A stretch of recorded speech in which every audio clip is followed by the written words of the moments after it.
इस्लाम का इतिहास इस्लामी सभ्यता के राजनीतिक, सामाजिक, आर्थिक, सैन्य और सांस्कृतिक विकास से संबंधित है।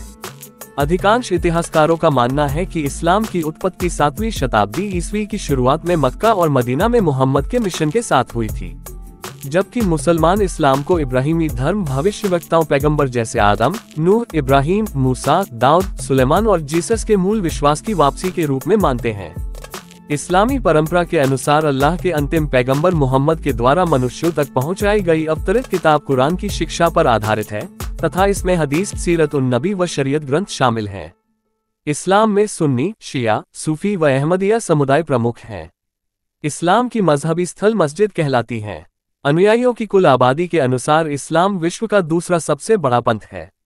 विश्व में आज लगभग 1.9 अरब या 190 करोड़ से 2.0 अरब 200 करोड़ मुसलमान हैं। इनमें से लगभग 85% सुन्नी और लगभग 15% शिया हैं। सबसे अधिक मुसलमान दक्षिण पूर्व एशिया और दक्षिण एशिया के देशों में रहते हैं। मध्य पूर्व, अफ्रीका और यूरोप में भी मुसलमानों के बहुत समुदाय रहते हैं। विश्व में लगभग 56 देश ऐसे हैं जहां मुसलमान अधिक संख्या में हैं। उनके संगठन का नाम इस्लामी सहयोग संगठन है। विश्व में कई देश ऐसे भी हैं जहां की मुसलमान जनसंख्या के बारे में कोई विश्वसनीय जानकारी उपलब्ध नहीं है। मोहम्मद साहब का जन्म 570 में मक्का, सऊदी अरब में हुआ। उनके परिवार का मक्का के एक बड़े धार्मिक स्थल पर प्रभुत्व था। उस समय अरब में यहूदी, ईसाई धर्म और बहुत सारे समूह जो मूर्ति पूजक थे कबीलों के रूप में थे। मक्का में काबे में इस समय लोग साल के एक दिन जमा होते थे और सामूहिक पूजन होता था।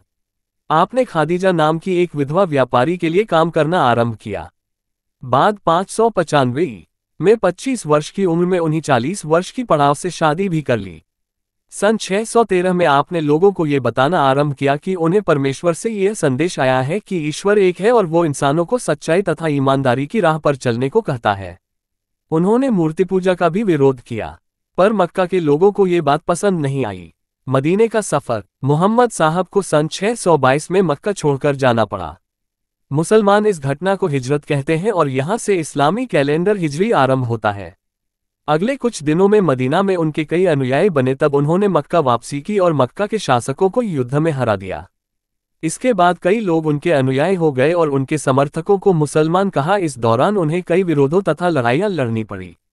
सबसे पहले तो अपने ही कुल के चचेरे भाइयों के साथ बद्र की लड़ाई हुई, जिसमें 313 लोगों की सेना ने करीब 900 लोगों के आक्रमण को परास्त किया। इसके बाद अरब प्रायद्वीप के कई हिस्सों में जाकर विरोधियों से युद्ध हुए।